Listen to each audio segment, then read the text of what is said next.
กราบอาราธนาพระมหาเถระพระเถรานุเถระบรรดาเจ้าหน้าที่พุทธศาสนิกชนพี่น้องสื่อมวลชนท่านผู้มีเกียรติทุกท่านนะคะดิฉันสายสวรรค์ขยันยิ่งค่ะกับผมสุริยาสุตโธเจ้าพนักงานการศาสนาชำนาญงานสำนักงานพระพุทธศาสนาแห่งชาตินะครับ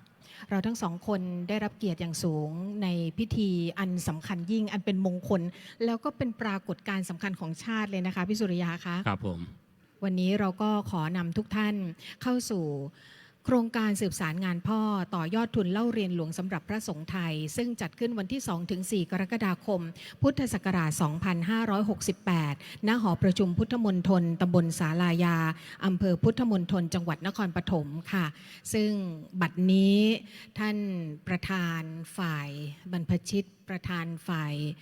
คฤหัสถ์แล้วก็คณะกรรมการผู้ร่วมจัดงานภาคีเครือข่ายทุกรูปทุกท่านทุกคนก็ได้พร้อมกันอยู่ณที่นี้แล้วค่ะครับก็ขอถวายการต้อนรับท่านเจ้าพระคุณสมเด็จพระมหาวีระวงศ์นะครับได้เมตตาเป็นประธานสงฆ์เข้าสู่ภายในอาคารหอประชุมเป็นที่เรียบร้อย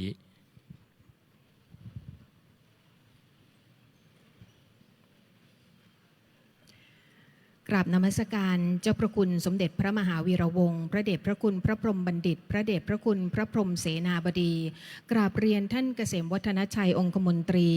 กราบเรียนท่านพลเอกเฉลิมชัยสิทธิศาสตร์องคมนตรี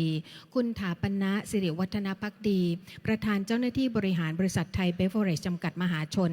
คุณอินทพรจันเอี่ยมผู้อำนวยการสำนักงานพระพุทธศาสนาแห่งชาติคณะผู้บริหารสำนักงานพระพุทธศาสนาแห่งชาติและภาคีเครือข่ายทุกรูปทุกท่านค่ะ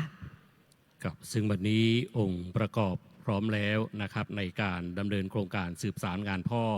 ต่อยอดทุนเล่าเรียนหลวงสำหรับพระสงฆ์ไทยซึ่งจะได้เข้าสู่ในลำดับขั้นตอนพิธีการในส่วนเบื้องต้นนะครับขออนุญาตเรียนเชิญนายเกษมวัฒนชัยองคมนตรีประธานในพิธีจุดธูปเทียนบูชาพระรัตนตรัย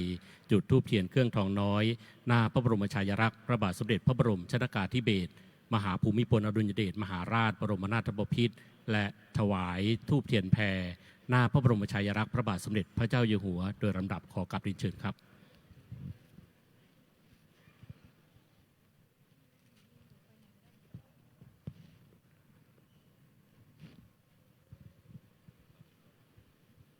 เรียนเชิญแขกผู้มีเกียรติคารวาสทุกท่านลุกขึ้นยืนแสดงความเคารพด้วยนะคะ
หลังจากนั้นจะได้ขอ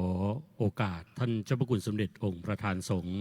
ได้เรียนเชิญท่านประธานในพิธีได้ถวายสักการะและถวายพัดรองที่ระลึกโครงการทุนเล่าเรียนหลวง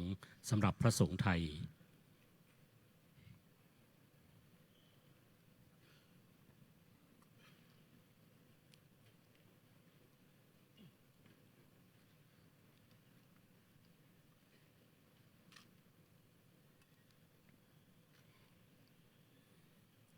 เสร็จแล้วท่านประธานในพิธีก็จะได้ถวายพัดรองแด่พระสงฆ์สมณศักดิ์ทั้ง10รูปซึ่งจะได้เจริญพระพุทธมนต์บนอาสงฆ์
เรียนเชิญคุณถาปณะสิริวัฒนภักดีประธานเจ้าหน้าที่บริหารบริษัทไทยเบเวอเรจจำกัดมหาชนถวายสักการะประธานพิธีสงฆ์ค่ะ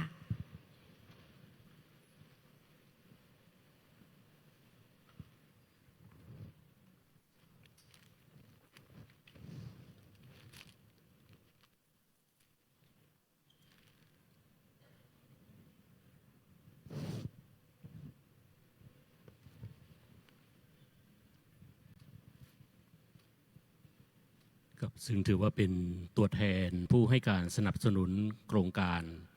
สืบสารงานพ่อต่อยอดทุนเรียนหลวงสำหรับพระสงฆ์ไทยนะครับซึ่งได้ให้การอุปถัมภ์หลายท่านด้วยกันในโครงการในการครั้งนี้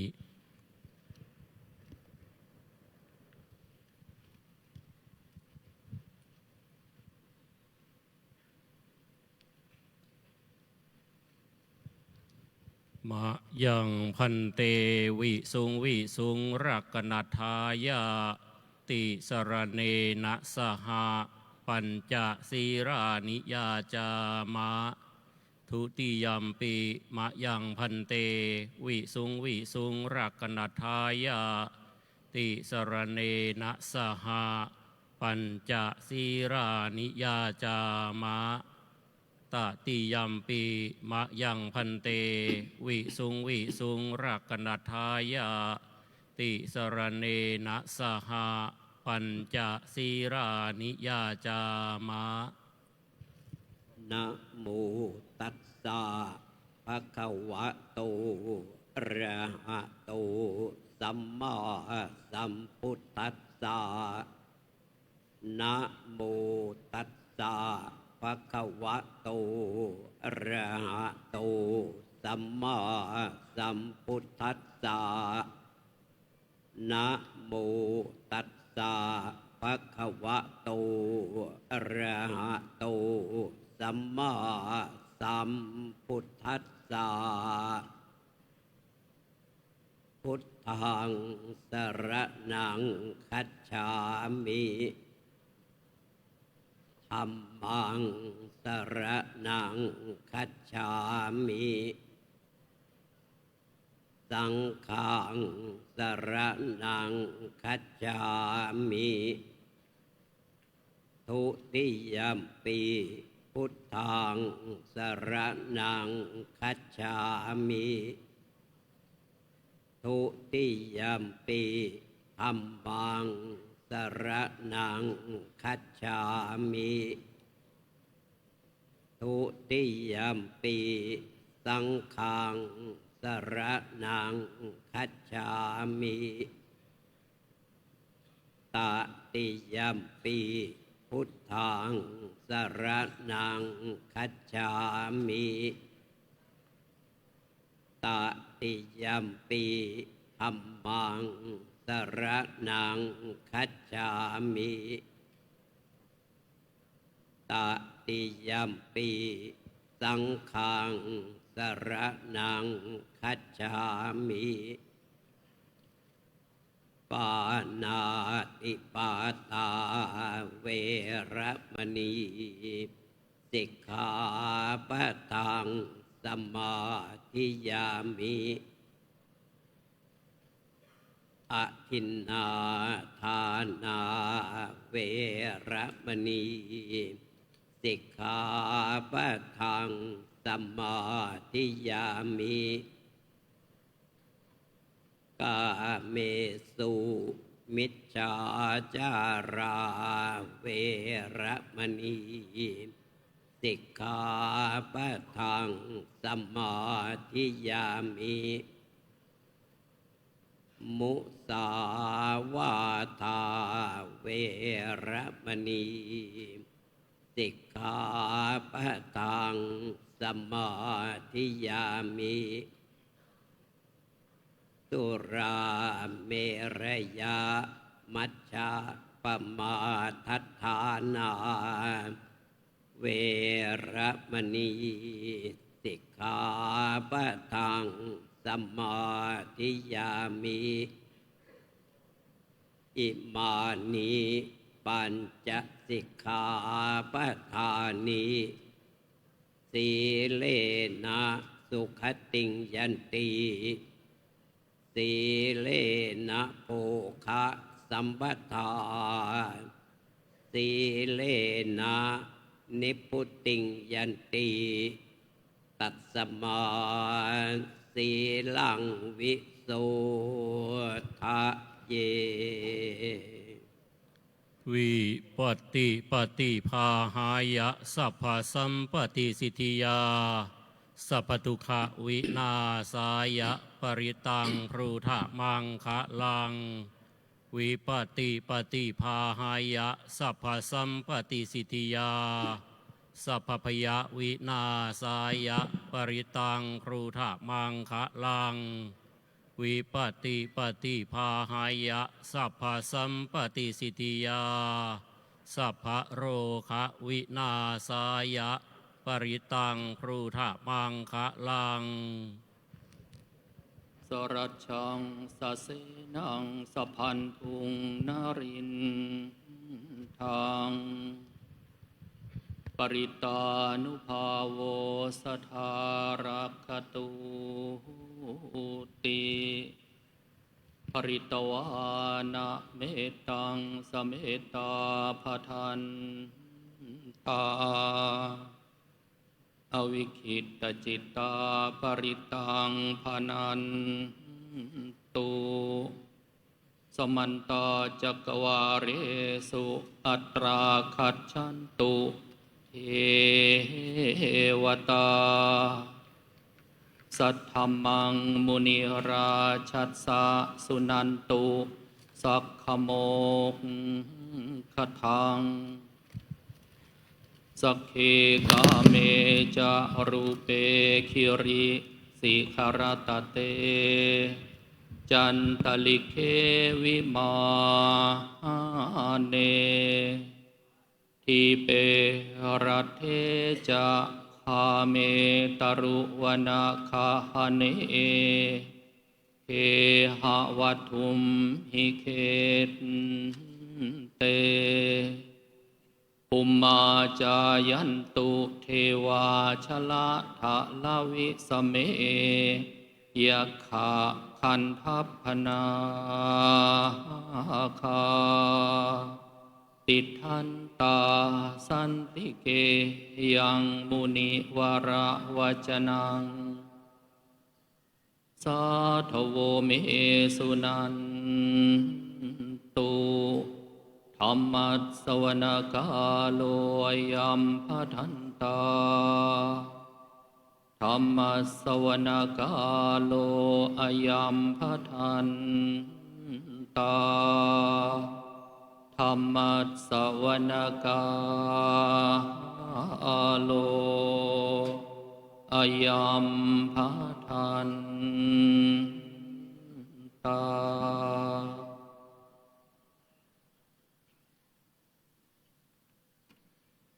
นะโมตัสสะภะคะวะโตอะระหะโตสัมมาสัมพุทธัสสะนะโมตัสสะภะคะวะโตอะระหะโตสัมมาสัมพุทธัสสะนะโมตัสสะภะคะวะโตอะระหะโตสัมมาสัมพุทธัสสะอิติปิโสภะคะวะอะระหังสัมมาสัมพุทโธวิชชาจารณะสัมปันโนสุขโตโลกวิทูอนุตตโรปุริสธรรมสารติสัตตาเทวมนุษย์สานังพุทโธภควาติสวากาโตภควตาธัมโมสันติติโกอากาลิโกเอหิ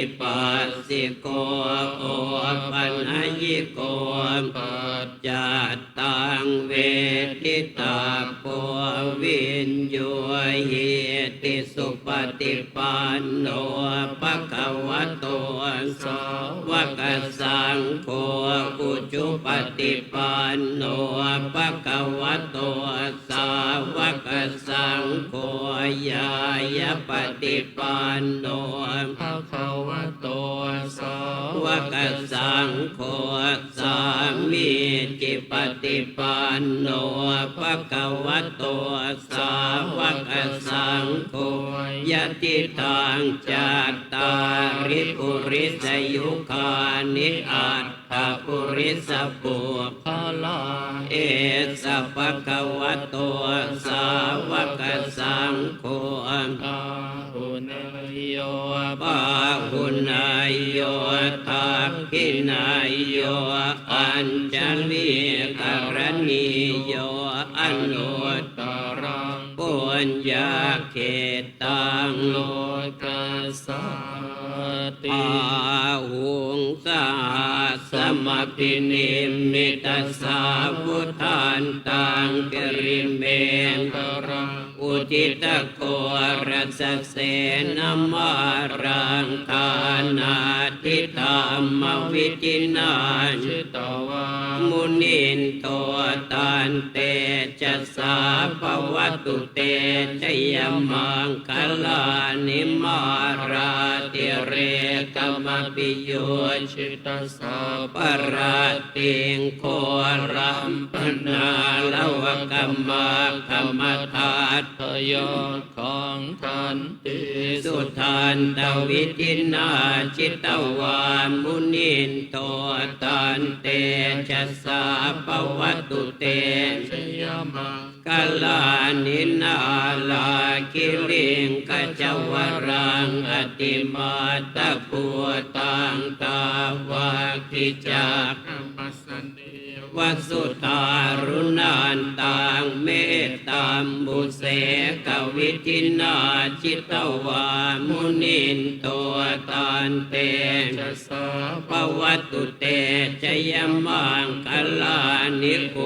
กิตาคากมติหาตสุทารุณานตังทาวันติโย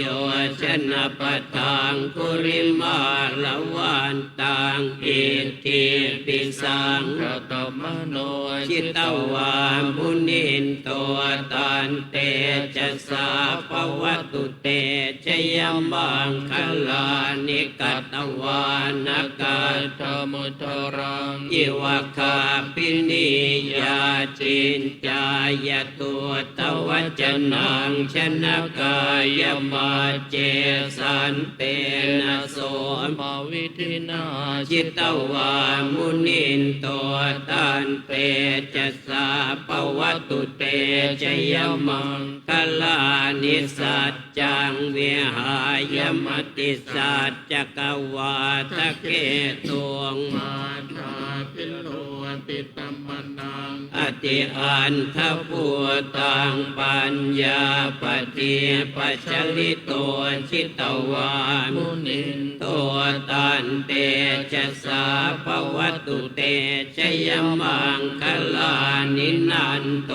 ปนันทพุชคังวิพุตังมหิติงปุเตนะเตระพุชเกนะธัมมาปยันโตอิทุปเทสวิทินาจิตวามุนินโตตันเตชะสาภวตุเตชยมังคลานิตุกาหติติปุชเกนะสุทัตถะพังพระมังวิสุทธิชุติเมติปักกาพิธานังญาณาคเทนะวิทินาจิตวามุนินโตตันเตชะสาภวตุเตชยมังคลานิเอตาปิพุทธชยมังคระอัตตคาทายโยวา จโน ตินาติเนสระเตมตันติหิตวานเนกวิวิธานิจุปัฏฐวานิโมกขังสุขังอติกัมมาย ยานาโรสัพพัญโย มหาการุณิโกนาโถหิตายาสัพพปานินางปุเรตวาปารมีสัพพะปัตโตสัมโพธิมุตตมังเอเตนะสัจจวัจเจนะโหตุเตชยมังครังชยันตัวโพธิยามุเรสักยานังนานเทวทันโนเอวังกวังวิชยโยโหหิชยาสุชยมังคะเลอปราชิตปันลังเกสีเส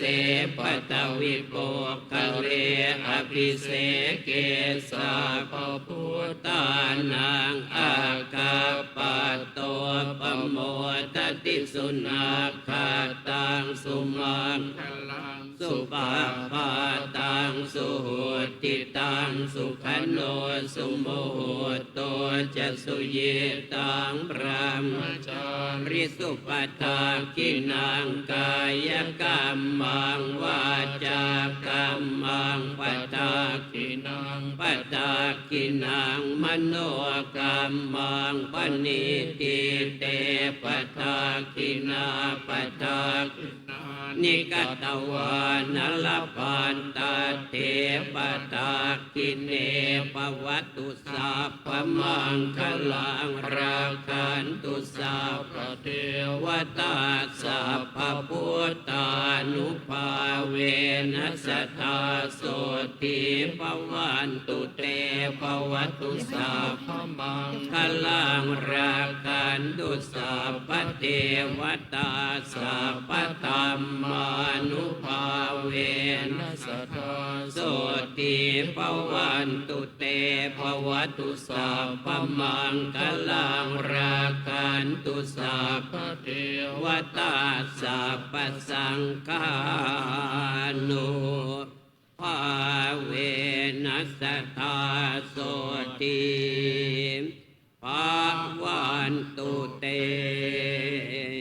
สาธุกับซึ่งบัดนี้พระสงฆ์ทั้ง10รูปได้เจริญพุทธมนต์จบเป็นที่เรียบร้อยนะครับลำดับนี้ก็จะได้เรียนเชิญท่านเกษมวัฒนชัยองคมนตรีได้ถวายจตุปัจจัยทายธรรมแด่ท่านเจ้าพระคุณสมเด็จในส่วนเบื้องต้น เสร็จแล้วก็จะได้ขึ้นไปประเคนจตุปัจจัยทายธรรมแด่พระสงฆ์ทั้ง10รูปบนอาสงฆ์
ยะถา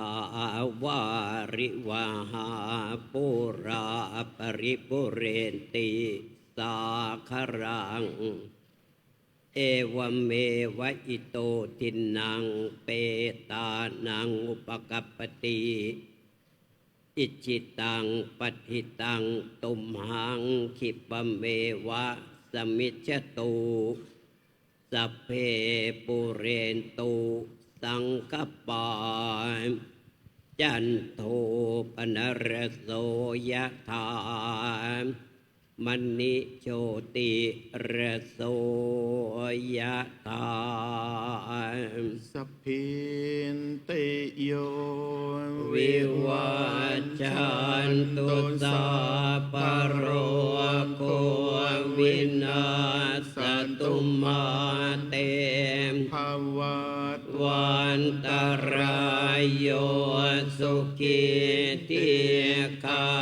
ยุโกภวสัพพิติโย วิวัช ชันตุสัพพะโรโควินาศตุมาเตภวัตวันตราย โยสุขิติขายุโกภวสัพพิติโยวิวัชชัน ตุสัพ ปโรโควินาศตุมาเตภวัตวันตรายโย สุขิ ทิขายุโกภวะอภิวาทนาสิลิสนิจังวุ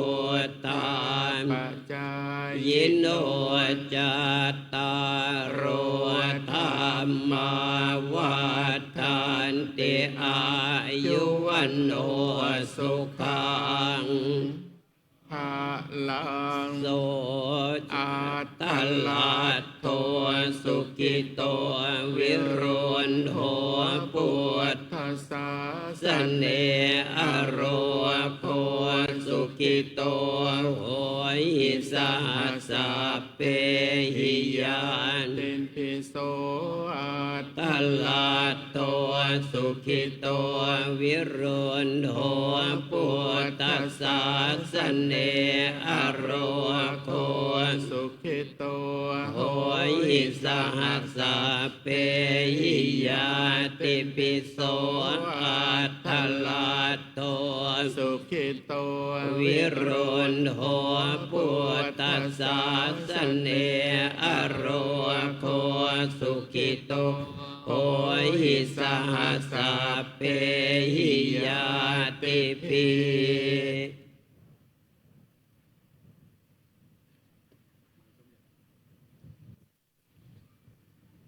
อติเรกวัสสตังชีวตุอติเรกวัสสตังชีวตุอติเรกวัสสตังชีวตุที่ขายุโกโหตุอโรโกโหตุที่ขายุโกโหตุอโรโกโหตุสุขิโตโหตุปรเมนทมหาราชาสิทธิกิจจังสิทธิกัมมังสิทธิลาโภชโยนิจจังปรเมนทมหาราชวรัสสะภวตุสัพพทานขอถวายพระพร ภวตุ สัพพมังคลังราคันตุสัพพเทมสัพพพุทธานุภาเวนัสสทาโสติภวันตุเตภวตุสัพพมัง คลัง ราคันตุสัพพเทวตาสัพพธรรมานุภาเวนัสสทธา โสติ ภวันตุเตภวตุสัพพมังคลังราคันตุสัพพเท เต วตา สัพพสังฆานุภาเวนัสสทธาโสติภาวันตุเต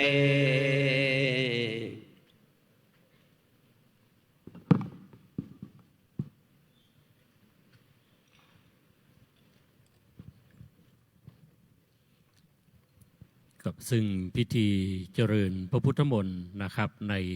โครงการสืบสารงานพ่อต่อยอดทุนเล่าเรียนหลวงสำหรับพระสงฆ์ไทยโดยได้กล่าวพัฒนาพระสงฆ์ทั้ง10รูปซึ่งได้รับเมตตาจากพระเดชพระคุณท่านเจ้าคุณพระเทพวชิรวาทีเป็นต้นได้สำเร็จเสร็จสิ้นเป็นที่เรียบร้อยนะครับหลังจากที่พระสงฆ์ทั้ง10รูปได้ลงจากอาสงฆ์เป็นที่เรียบร้อยแล้วก็จะได้เป็นขั้นตอนพิธีการในการเปิดนะครับงานโครงการสืบสารงานพ่อต่อยอดทุนเล่าเรียนหลวงสำหรับพระสงฆ์ไทยโดยลำดับ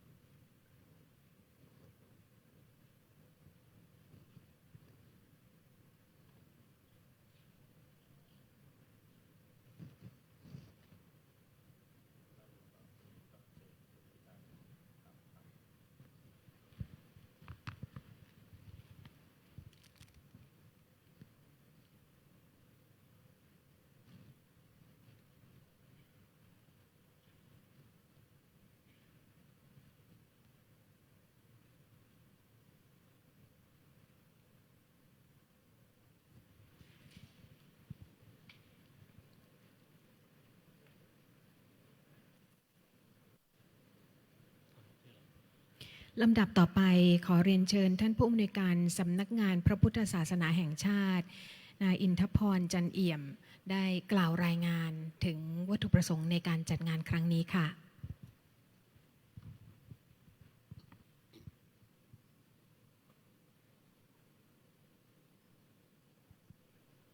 กราบนมัสการเจ้าพระคุณสมเด็จพระมหาวีระวงศ์กรรมการมหาเถรสมาคมที่เคารพอย่างยิ่งเรียนท่านเกษมวัฒนชัยองคมนตรีประธานในพิธีที่เคารพกระผมนายอินทพรจันเอี่ยม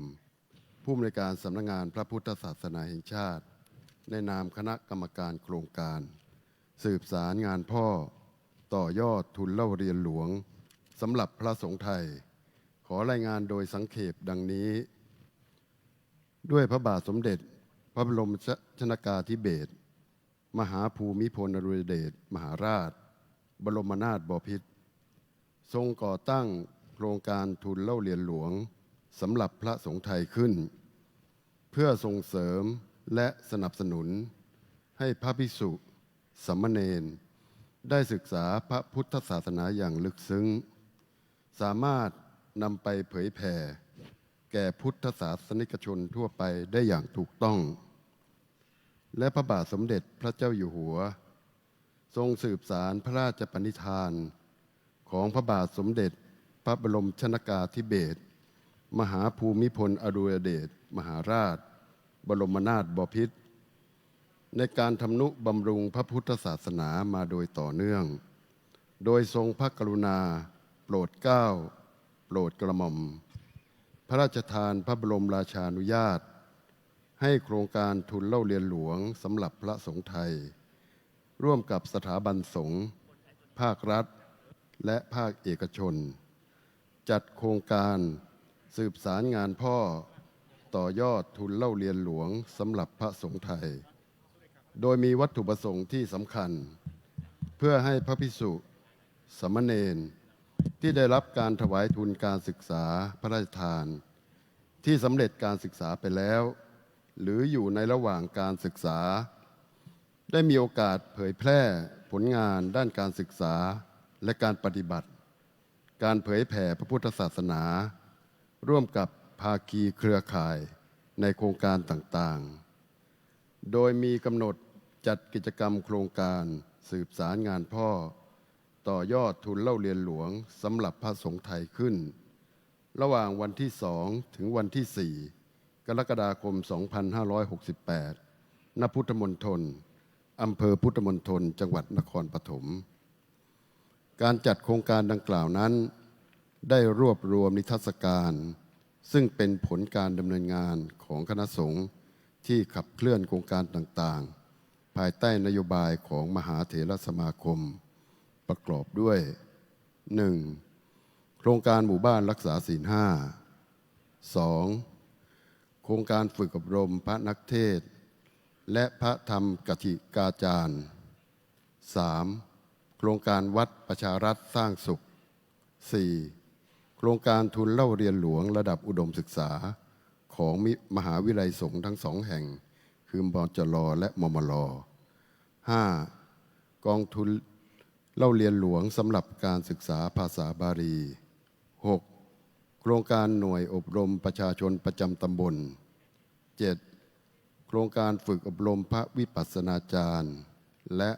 8. โครงการฝึกอบรมพระธรรมจาริก นอกจากนี้ในแต่ละวันได้จัดให้มีกิจกรรมเชิงวิชาการ เช่น การเสวนา การปาฐกถารวมถึงการแสดงพระธรรมเทศนา4 ภาค 4 ภาษา และกิจกรรมที่สำคัญอีกกิจกรรมหนึ่งที่คณะผู้จัดโครงการได้กำหนดขึ้นในวันที่ 4 กรกฎาคม 2568 เวลา 17 นาฬิกาคือการจัดให้มีพิธีแสดงธรรมเทศนาและพิธีเจริญพระพุทธมนต์ถวายเป็นพระราชกุศลแด่พระบาทสมเด็จพระเจ้าอยู่หัวเนื่องในโอกาสวันเฉลิมพระชนมพรรษา 28 กรกฎาคม 2568 ณ ลานองค์พระศรีสักยะทศพลยานประธานพุทธมณฑลสุทัศน์อำเภอพุทธมณฑลจังหวัดนครปฐมโดยคาดว่าตลอดระยะเวลาการจัดกิจกรรมจะมีผู้ให้ความสนใจเข้าร่วมกิจกรรมในครั้งนี้เป็นจำนวนมากการจัดกิจกรรมครั้งนี้ได้รับการสนับสนุนจากทุกภาคส่วนทั้งภาครัฐและภาคเอกชนเป็นอย่างดียิ่งโดยเฉพาะความร่วมมือจากทางคณะสงฆ์ซึ่งรับผิดชอบโครงการได้เชิญภาคีเครือข่ายมาร่วมกิจกรรมดังกล่าวด้วยซึ่งแต่ละส่วนได้สละเวลาสละทุนทรัพย์กำลังกายกำลังสติปัญญาตลอดจนทรัพยากรในด้านต่างๆมาสนับสนุนในการจัดงานโครงการจนสำเร็จลุล่วงไปด้วยความเรียบร้อยบัดนี้ได้เวลาสมควรแล้วกระผมขอเรียนเชิญท่านประธานได้กล่าวเปิดโครงการเสร็จแล้วขอเรียนเชิญถวายผ้าไตรพระราชทานพัดลองแด่พระสงฆ์ตามลำดับต่างๆต่อไปขอเรียนเชิญด้วยความเคารพครับ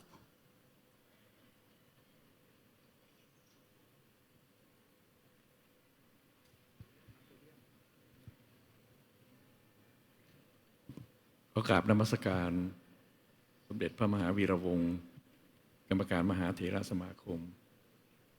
พระเถรานุเถระทุกรูปท่านองคมนตรีเฉลิมชัยและสุประชัยที่เคารพรักท่านผู้หลักผู้ใหญ่ในบ้านเมืองแล้วก็พุทธศาสนิกชนที่เคารพท่านผอ.สำนักพุทธได้กราบเรียนถึงรายละเอียดของโครงการทุนเล่าเรียนหลวงและการจัดงานใน3 วันนี้แล้วผมจะขออนุญาตไม่กล่าวซ้ำแต่จะขออนุญาตตั้งข้อสังเกต2-3 ประเด็นด้วยกันนะเนื่องจากครั้งนี้เป็นครั้งแรกที่จัดโครงการสืบสารงานพ่อเนี่ยก็อยากจะตั้งข้อสังเกตเท้าความสักนิดหนึ่งเราทราบกันดีว่าหลักฐานทางโบราณคดีเนี่ยดินแดนที่เป็นประเทศไทยปัจจุบันซึ่งสมัยโบราณทางอินเดียเขาเรียกสุวรรณภูมิหรือแผ่นดินทองนั่นเอง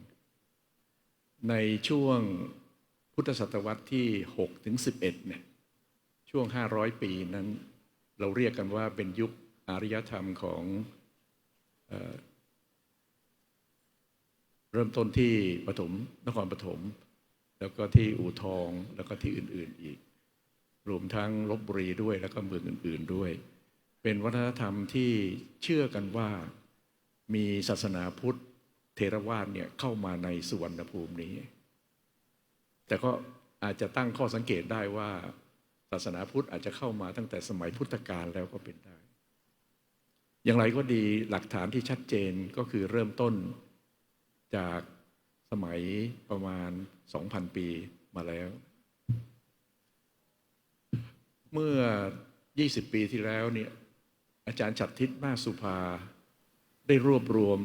นักวิชาการนักปราชญ์ของคนไทยที่อยู่ใน 6 ประเทศมันได้แก่ประเทศเราประเทศลาวสปป.ลาวเวียดนามเหนือในประเทศจีนในรัฐฉานไทยใหญ่แล้วก็รัฐอาหมที่อินเดีย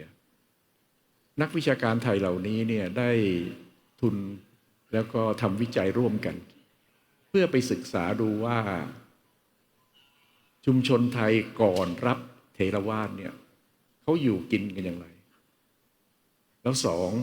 ชุมชนไทยหลังจากรับพุทธเถรวาทแล้วเนี่ยอยู่กินกันอย่างไรน่าสนใจมากเพราะว่าในความรู้สึกของพวกเราตั้งแต่สมัยสุโขทัยซึ่งมีจารึกมาตั้งแต่พ่อขุนรามคำแหงเนี่ยเราก็รู้แล้วว่า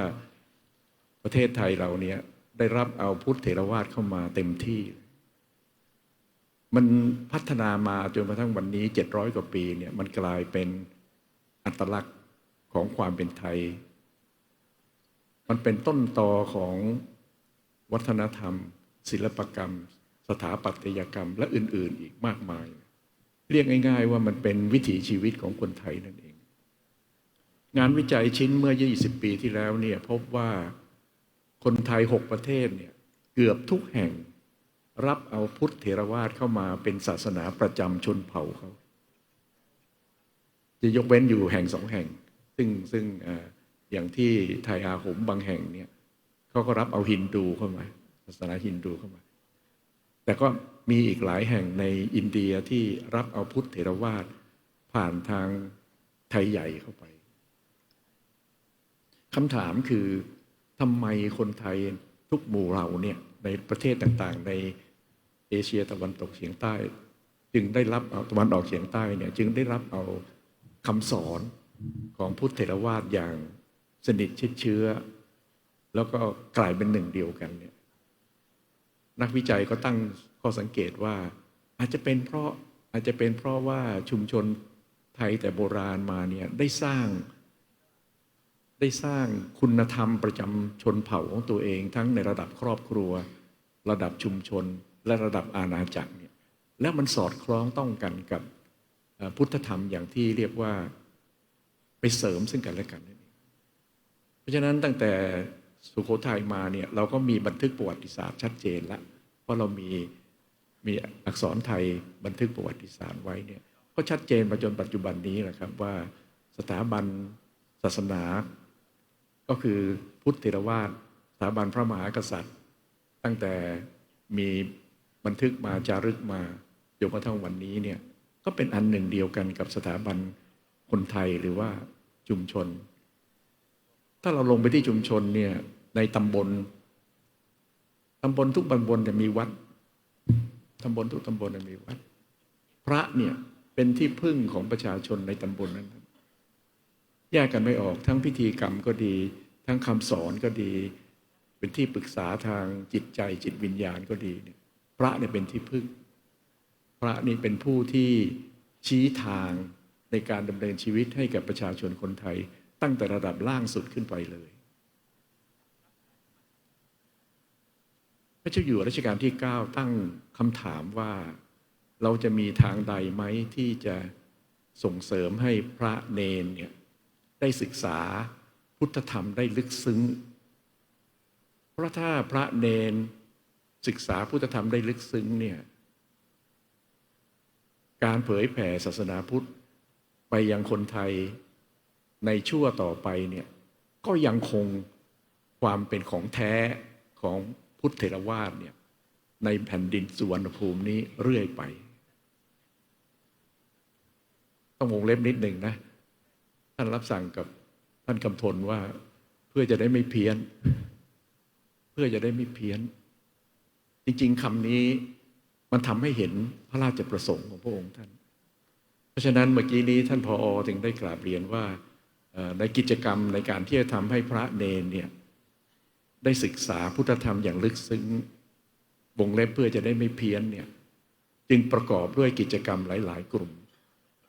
ทั้งมหาจุฬามหามกุฏแม่กลองบาลีสนามหลวงทั้งหลักสูตรพระนักเทศน์หลักสูตรนักวิปัสสนาโครงการพระธรรมจาริกและอื่นๆซึ่งตอนนี้ก็ลงไปที่ชุมชนด้วยในโครงสร้างสังคมที่รัชกาลที่ 9ท่านใช้คำว่าบวรคือบ้านวัดแล้วก็รอเรือจะเป็นโรงเรียนก็ได้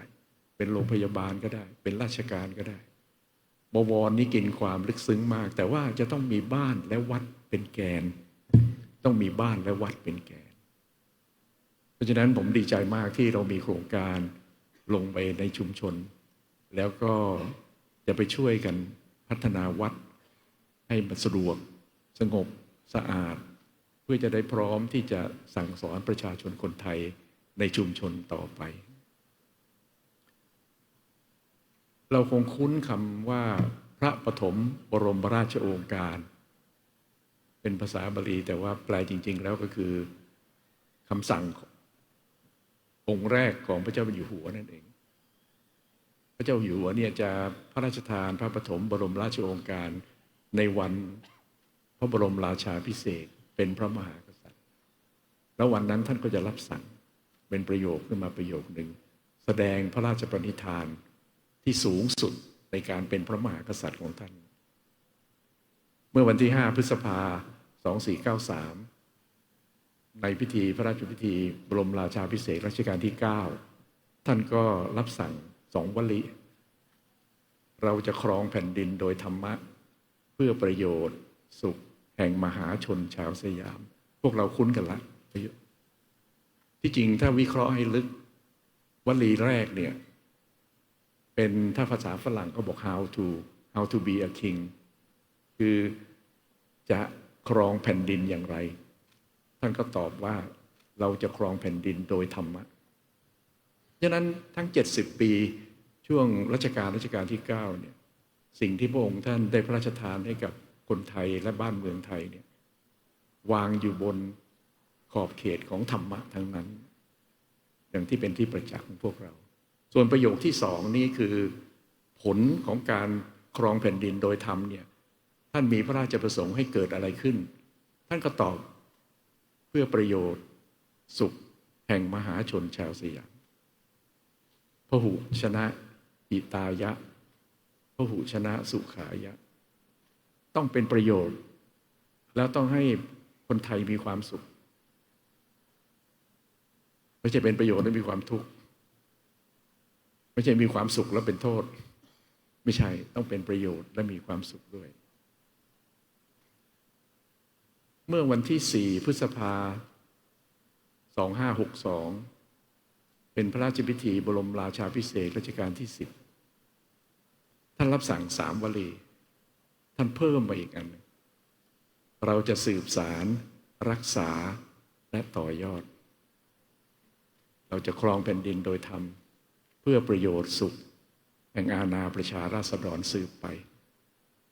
2 ประโยคหลังเนี่ยตรงกับของเสด็จพ่อของพระองค์ท่านแต่ประโยคแรกเนี่ยสำคัญมากเราจะสืบสารรักษาและต่อยอดถ้าวิเคราะห์ให้ลึกปัจจัยทั้ง3นี่แหละที่ทำให้ศาสนาพุทธยืนยงมาได้ 2,000 กว่าปีแล้วก็ปัจจัยทั้ง3นี่แหละจะทำให้ศาสนาพุทธยืนยาวต่อไปชั่วลูกชั่วหลานคำว่าเราจะสืบสารเนี่ยสืบสารในพจนานุกรมสำหรับนักเรียนของราชบัณฑิตสภาก็แปลง่ายๆสืบสารคือจะทำต่อไม่หยุดเราจะทำต่อแล้วไม่หยุดศาสนาพุทธได้ยืนยาวมา 2,600 กว่าปีเราจะทำต่อแล้วไม่หยุดรักษาก็คืออะไรที่เป็นแก่นแกนของศาสนาพุทธเป็นพระธรรมวินัยที่พระพุทธเจ้าพระราชทานให้ ต้องรักษาไม่ให้เพี้ยนต้องรักษาไม่ให้เพี้ยนไม่ไปเสริมความคิดส่วนตัวใส่เข้าไปแทนพระพุทธเจ้าไม่ใช่ศาสนาพุทธต้องยึดคำสอนและพระวินัยที่กำหนดโดยพระพุทธเจ้าเนี่ยเป็นหลักถึงจะเป็นศาสนาพุทธเพราะนั้นสืบสารรักษาและต่อยอดนี้คือทำให้ดีขึ้นทำให้สูงขึ้นต่อให้ยอดมันสูงขึ้นคือทำให้ดีขึ้นวิธีเผยแผ่ศาสนาสมัยโบราณ 1,000 ปี 2,000 ปีที่แล้วเขาทำยังไงกันมาวันนี้ทำยังไงเรามีเครื่องไม้เครื่องมือในการเผยแผ่ศาสนาให้เข้าถึงคนรุ่นใหม่ได้มากขึ้นไหมเราจะใช้วิธีใหม่วิธีที่ดีกว่าเก่าก็ได้แต่ต้องสืบสานและรักษาของที่เป็นหลักของศาสนาเราแต่วิธีการเนี่ยเราศึกษาได้เทคโนโลยีมีใหม่ๆเข้ามาพวกมัลติมีเดียพวก AI พวกอะไรต่ออะไรเนี่ยเราต้องตามให้ทันเพราะนั้นต้องสืบสานรักษาต่อยอด3วันนี้คณะกรรมการที่กำหนดงาน3วันนี้เนี่ยตั้งเจตนาไว้สูงส่งน่าชื่นชมมากต้องการให้พระเนนที่ได้รับพระราชทานทุนรูปแบบต่างๆที่ผมกราบเรียนมาแล้วเนี่ยได้มาร่วมกันเสนอกิจกรรมที่ได้ทำไปแล้วร่วมกันแสดงความคิดเห็นที่จะทำต่อไปแล้วก็เชื่อว่าปีหน้าเนี่ยก็คงจะได้จัดกิจกรรมอย่างนี้อีกเพื่อจะได้ดูสิ่งที่พวกเราต่อยอดว่ามันดีกว่าเก่าอย่างไรเนี่ยแล้วเอามาอวดกันมาเผยแผ่กันมาแลกเปลี่ยนกันก็จะทำให้การเผยแผ่ศาสนาพุทธในแผ่นดินสุวรรณภูมิเนี่ยดียิ่งขึ้นไปดียิ่งขึ้นไปขอด้วยความนอบน้อมถ่อมตนนะครับขอกราบขอบพระคุณพวกเราทุกคนเลยที่มีส่วนในการดำเนินโครงการกองทุนเล่าเรียนหลวงสำหรับพระสงฆ์ไทยเนี่ยคิดให้ยาวๆคิดให้กว้างๆก็คือเราจะทำไงให้ศาสนาพุทธเนี่ยยังมั่นคงถาวรและก็เป็นประโยชน์ต่อบ้านเมืองไทยต่อเป็นประโยชน์ต่อลูกหลานสืบไปให้นานที่สุดเท่าที่จะนานได้วันนี้ได้เวลาอันควรกับผมขอเปิดโครงการสืบสารงานพ่อต่อยอดทุนเล่าเรียนหลวงสำหรับพระสงฆ์ไทยอย่างเป็นทางการขออานุภาพแห่งพระรัตนตรัยสิ่งศักดิ์สิทธิ์ที่เราเคารพบูชาจงดลบันดาลให้การดำเนินงานโครงการนี้สำเร็จและบรรลุตามวัตถุประสงค์ที่ตั้งไว้ทุกประการขอกราบนมัสการด้วยความเคารพอย่างยิ่งกับและในลำดับนี้ท่านประธานในพิธีจะได้ถวายผ้าไตรพระราชทานและพัดรองแด่พระสงฆ์ในโครงการต่างๆทั้ง30รูป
อกราบอาราธนาท่านเจ้าพระคุณสมเด็จพระมหาวีระวงศ์นะครับได้เมตตาเป็นประธานสงฆ์ในการมอบโล่รางวัลและตรปัตรโครงการวัดประชารัฐสร้างสุข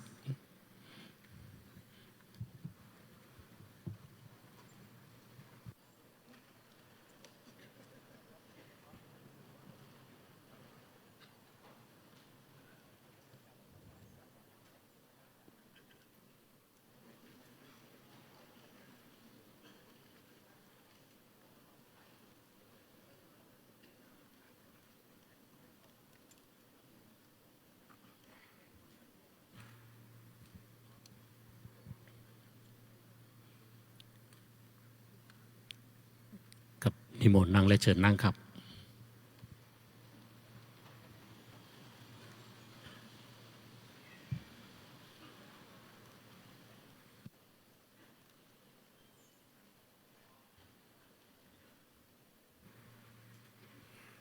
ครับโอกาสนี้ขอกราบอาราธนาพระเดชพระคุณพระธรรมรัตนาพรประธานโครงการวัดประชารัฐสร้างสุข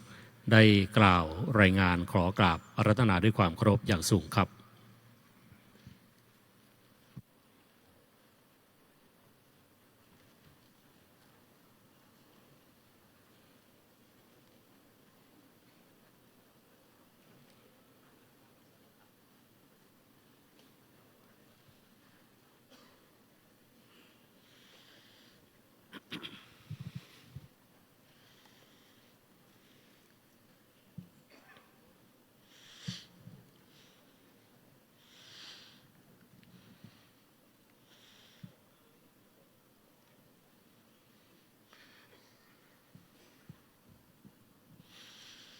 ขอประธานกราบเรียนพระเดชพระคุณท่านเจ้าพระคุณสมเด็จพระมหาวีระวงศ์ กรรมการมหาเถรสมาคมประธานคณะกรรมการฝ่ายสาธารณูปการของมหาเถรสมาคมประธานคณะกรรมการอำนวยการโครงการวัดประชารัฐสร้างสุขที่เคารพอย่างสูงเกล้าพระธรรมรัตนาพรประธานคณะกรรมการบริหารโครงการวัดประชารัฐสร้างสุขขอประธานกราบเรียนท่านเจ้าพระคุณสมเด็จถึงการขับเคลื่อนโครงการวัดประชารัฐสร้างสุขระยะที่2และพิธีประทานโล่รางวัลพัดเกียรติยศและเกียรติบัตรวัดต้นแบบและเกียรติบัตรขอบคุณหน่วยงานภาคีเครือข่ายที่สนับสนุนการดำเนินงานโครงการวัดประชารัฐสร้างสุขประจำปี 2567 โครงการวัดประชารัฐสร้างสุขเป็นหนึ่งในโครงการของแผนปฏิรูปกิจการพระพุทธศาสนาโดยฝ่ายสาธารณูปการของมหาเถรสมาคมมีมติขยายและเห็นชอบให้ดำเนินการเพื่อพัฒนาให้วัดเป็นสถานที่สัปปายะเป็นแหล่งเรียนรู้ทางพระพุทธศาสนาและเป็นรมณียสถานอันเป็นความสงบทางด้านจิตใจของพุทธศาสนิกชนโครงการนี้มีเป้าหมายสำคัญคือการส่งเสริมให้มีการขับเคลื่อนกิจกรรมโครงการถ่ายทอดจากองค์ความรู้หลัก5 สและหลักสัปปายะ7ไปสู่การปรับปรุงสภาพภูมิทัศน์ของวัดและการจัดการสิ่งแวดล้อมและรักษาความสะอาดความร่มรื่นภายในวัดให้ถูกต้องตามสุขลักษณะและพัฒนาการเรียนรู้ทางสังคมตามวิถีพุทธรวมทั้งมีจิตอาสาเพื่อการพัฒนาสังคมผลการดำเนินการในระยะที่1ระหว่างปีพุทธศักราช 2561 ถึง 2565 พบว่ามีวัดที่เข้าร่วมโครงการจำนวนทั้งสิ้น 22,574 วัดจาก 42,469 วัดทั่วประเทศคิดเป็นร้อยละ 53%แบ่งเป็นวัดที่เข้าสู่โครงการมาตรฐานจะเข้าสู่มาตรฐานจำนวน 19,632 วัด วัดสร้างมาตรฐานระยะดี 2,177 วัดระดับมาตรฐานดีเด่น 679 วัดและระดับดีเยี่ยมจำนวน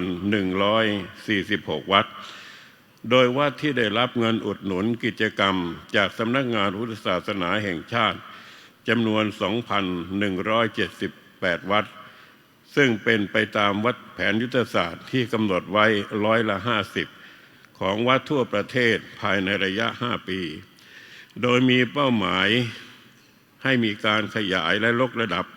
การพัฒนาสิ่งแวดล้อมของวัดและชุมชนจำนวน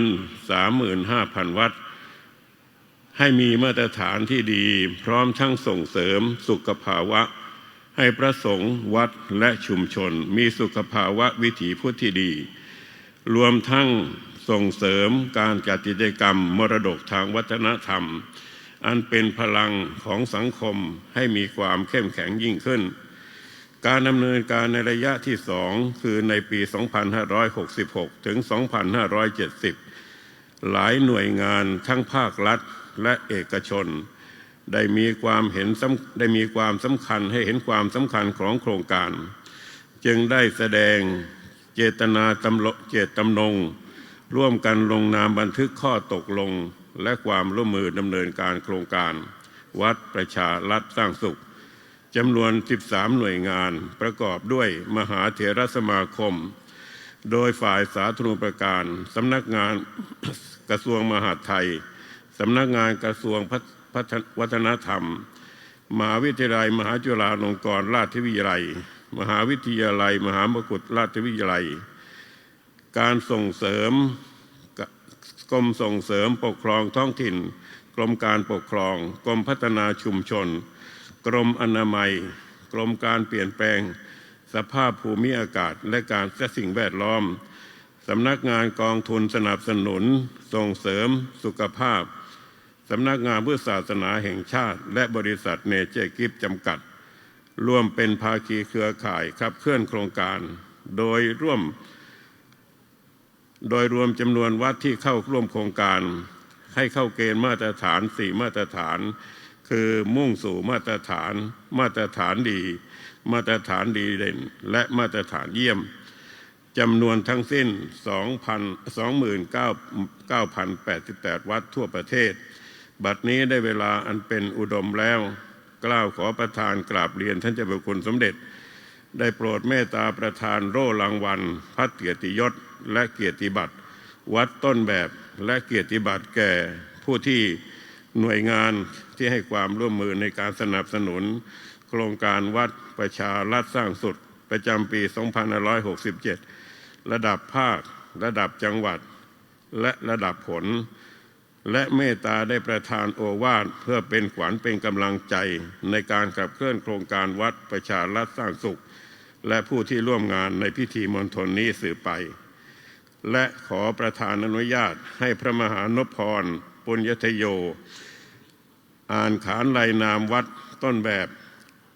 เจ้าอาวาสวัดที่เข้ารับประทานโล่รางวัลพระเกียรติยศและเกียรติบัตรต่อไปควรมิควรสุดแต่จะกรุณา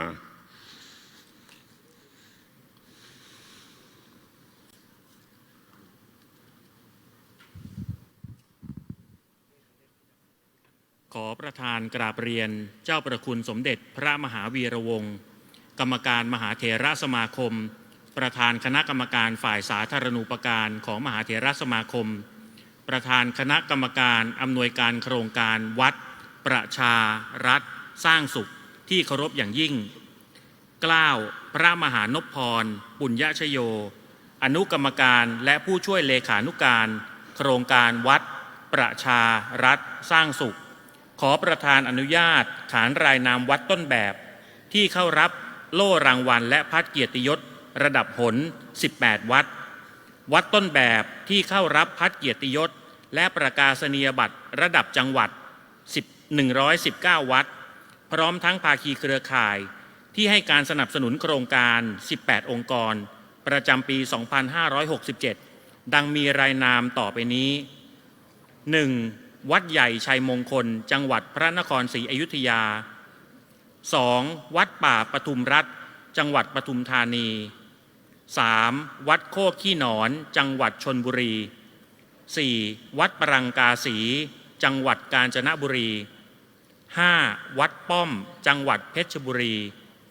6. วัดผาทั่งจังหวัดอุทัยธานี 7. วัดโพธิญาณจังหวัดพิษณุโลก 8. วัดดอนมูลจังหวัดเชียงราย 9. วัดสว่างอารมณ์จังหวัดกำแพงเพชร 10. วัดต้นพึ่งจังหวัดลำพูน 11. วัดบ้านค้อจังหวัดอุดรธานี 12. วัดทุ่งศรีวิไลจังหวัดอุบลราชธานี 13. วัดคลองส่งน้ำจังหวัดนครราชสีมา 14. วัดคีรีวันจังหวัดนครนายก 15. วัดศรีรัตน์จังหวัดร้อยเอ็ด 16. วัดนิกรวรารามจังหวัดพังงา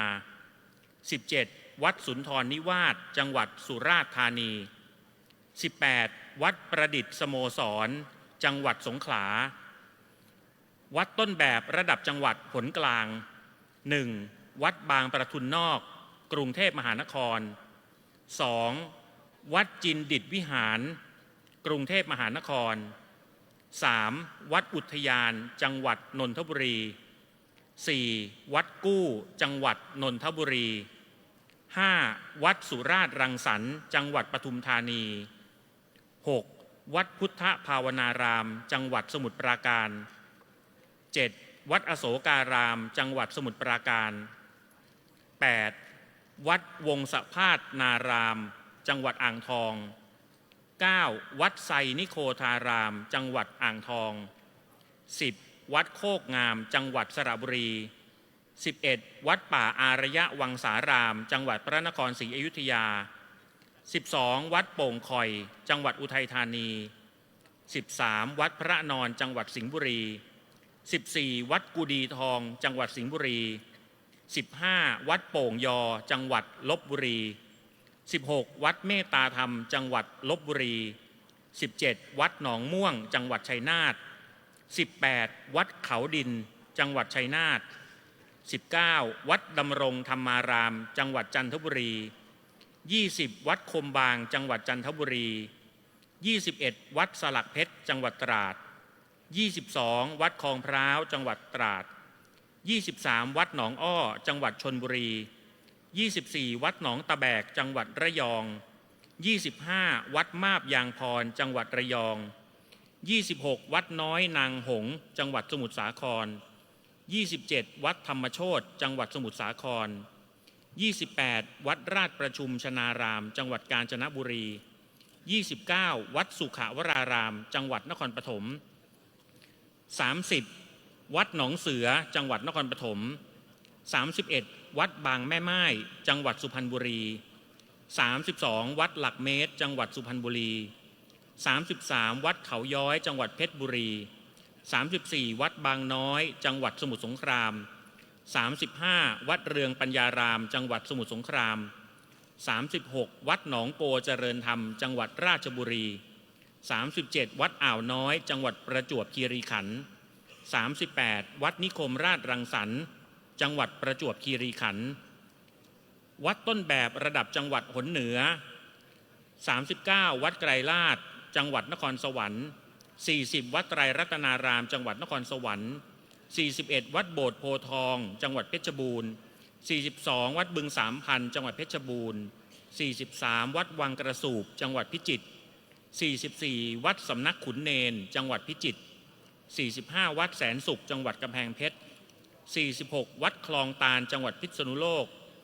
47. วัดคลองตะเข้จังหวัดสุโขทัย 48. วัดท่าฉนวนจังหวัดสุโขทัย 49. วัดเกาะตาเถียนจังหวัดตาก 50. วัดหัวทุ่งจังหวัดอุตรดิตถ์ 51. วัดหิรัญยวาสจังหวัดเชียงราย 52. วัดราชบำรุงจังหวัดพะเยา 53. วัดร้องจังหวัดพะเยา 54. วัดอุมลองจังหวัดลำปาง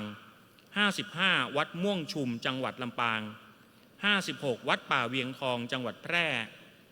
57. วัดมิ่งเมืองจังหวัดน่าน 58. วัดห้วยโกนจังหวัดน่าน 59 วัดโป่งน้อยจังหวัดเชียงใหม่60 วัดป่าบุญทวีพิรมจังหวัดเชียงใหม่61 วัดป่ารัชดารามจังหวัดลำพูน62 วัดคำในจังหวัดแม่ฮ่องสอน63 วัดโพธารามจังหวัดแม่ฮ่องสอนวัดต้นแบบระดับจังหวัดหนตะวันออก64 วัดมัชชิมาวาดจังหวัดอุดรธานี65 วัดอุทุมพรจังหวัดหนองคาย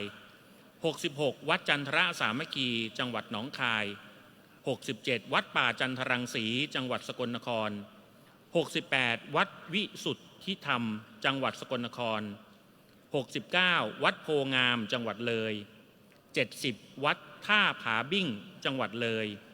71 วัดโพทองจังหวัดหนองบัวลำพู72 วัดสวนธรรมโยธารามจังหวัดหนองบัวลำพู73 วัดสุวรรณารามจังหวัดบึงกาฬ74 วัดสุดเขตแดนสยามจังหวัดบึงกาฬ75 วัดสิริชัยมงคลจังหวัดขอนแก่น76 วัดสว่างน้ำใสจังหวัดขอนแก่น77 วัดโนนสูงจังหวัดมหาสารคาม78 วัดแก่งโกสุมจังหวัดมหาสารคาม79 วัดสว่างใต้จังหวัดกาฬสินธุ์80 วัดสระบัวราชประดิษฐ์จังหวัดกาฬสินธุ์81 วัดสิริรังสีจังหวัดร้อยเอ็ด82 วัดป่าหนองอ้อจังหวัดอุบลราชธานี83 วัดบ้านแขวจังหวัดศรีสะเกษ84 วัดบ้านเขินจังหวัดศรีสะเกษ85 วัดน้อยโพคำจังหวัดนครพนม86 วัดกลางจังหวัดนครพนม87 วัดหนองไก่ขาวจังหวัดยโสธร88 วัดกำแมดจังหวัดยโสธร89 วัดโพไซจังหวัดมุกดาหาร90 วัดพุทโธธรรมทโรจังหวัดมุกดาหาร91 วัดสร้างนกทาจังหวัดอำนาจเจริญ92 วัดบ้านลืออุทาทิพย์จังหวัดอำนาจเจริญ93 วัดป่าสัทธารวมจังหวัดนครราชสีมา94 วัดทุ่งไทรขยูงจังหวัดสุรินทร์95 วัดสุนทรธรรมารามจังหวัดสุรินทร์96 วัดพนังโสภารามจังหวัดชัยภูมิ97 วัดสูงเนินจังหวัดบุรีรัมย์98 วัดหนองไทรจังหวัดบุรีรัมย์99 วัดเท้าอู่ทองจังหวัดปราจีนบุรี100 วัดวังกระโจมจังหวัดนครนายก101 วัดโพใหญ่จังหวัดฉะเชิงเทรา102 วัดแซอ้อจังหวัดสระแก้ว103 วัดทับทิมสยามจังหวัดสระแก้ววัดต้นแบบระดับจังหวัดหนใต้104 วัดดอนรักจังหวัดชุมพร105 วัดโพธาวาสจังหวัดสุราษฎร์ธานี106 วัดเจดีย์จังหวัดนครศรีธรรมราช107 วัดตรีนิมิตรจังหวัดนครศรีธรรมราช108 วัดนิคมปากจั่นจังหวัดระนอง109 วัดขจรรังสรรค์จังหวัดภูเก็ต110 วัดสุวรรณคีรีวงศ์จังหวัดภูเก็ต111 วัดอินทภูมิจังหวัดพังงา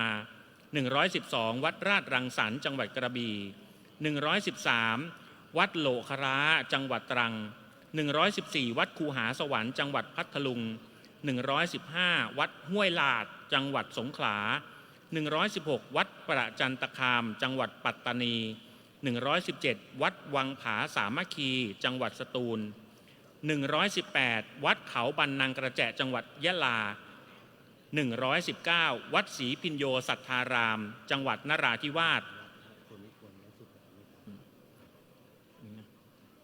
ภาคีเครือข่ายโครงการวัดประชารัฐสร้างสุข18 หน่วยงาน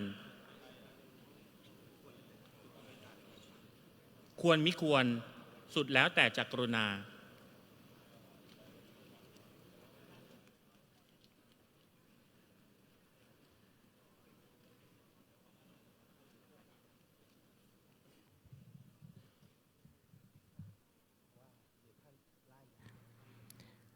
กับซึ่งโอกาสนี้ท่านเจ้าพระคุณสมเด็จองค์ประธานจะได้เมตตากล่าวสัมโมทนียกถาเพื่อเป็นขวัญกำลังใจให้แด่วัดต้นแบบทั้งระดับหนระดับจังหวัดตลอดทั้งผู้เข้ารับเกียรติบัตรขอบคุณภาคีความร่วมมือในการครั้งนี้สืบต่อไป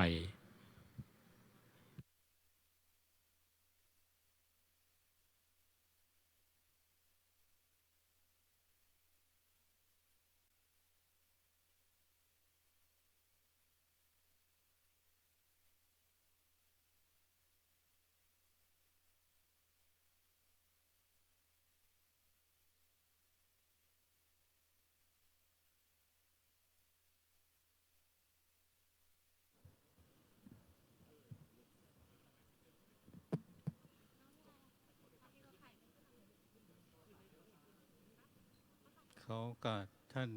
พระเทลานุเทระทั้งหลาย มีท่านเจ้าคุณพรหมบัณฑิตพรหมโมลีเป็นต้นเป็นประธาน เจริญพรท่านศรัทธาสาธุชน ที่มาร่วมในพิธีในวันนี้ ท่านองคมนตรีทั้งสามท่านเกษมวัฒนชัย เป็นต้นและผู้อำนวยการสำนักงานพุทธศาสนาแห่งชาติ ตลอดถึงภาคีเครือข่ายทุกคนที่ได้สนับสนุนกิจกรรมของวัดประชารัฐสร้างสุข วันนี้เป็นวันที่โครงการวัดประชารัฐสร้างสุขได้จัดให้มีพิธีมอบเกียรติบัตรและพัดประกาศเกียรติคุณกับวัดที่ได้รับรางวัลในการพัฒนาวัดก็ดี ที่ร่วมในโครงการของวัดประชารัฐสร้างสุข โครงการวัดประชารัฐสร้างสุขนี้เราได้ดำเนินการมาเป็นระยะเวลาเกือบ10 ปี มีวัดเข้ามาอยู่ในโครงการของเรานั้นก็เป็นจำนวนเป็นหมื่น ได้รับความร่วมมือจากคณะสงฆ์เป็นอย่างดี โดยมีท่านพระเดชพระคุณเจ้าวาดวัดเขียงเขตเป็นผู้อำนวยการในส่วนกลางและได้รับความร่วมมือจากเจ้าคณะจังหวัดเจ้าคณะผู้ปกครองมาโดยลำดับ